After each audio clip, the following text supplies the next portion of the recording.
pagina sportiva parliamo di pallavolo maschile perché oggi sono state presentate ufficialmente le squadre a Mestre.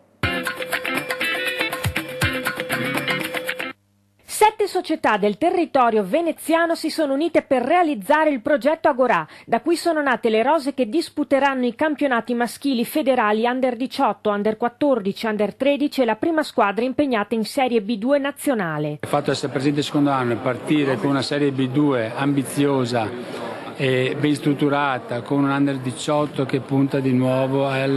ben comportarsi a livello regionale, provinciale e regionale, sicuramente vuol dire che il lavoro che si è impostato negli anni scorsi, che hanno impostato le 7 società gli anni scorsi, sicuramente è un lavoro che ha una certa valenza. Per quanto riguarda in particolare la prima squadra, dire che un po' di ambizione c'è, sicuramente non possiamo negarlo, quindi la squadra è una squadra che l'anno scorso si è ben comportata, quest'anno è stato mantenuto il nucleo base, sono stati inseriti degli altri validi elementi, per cui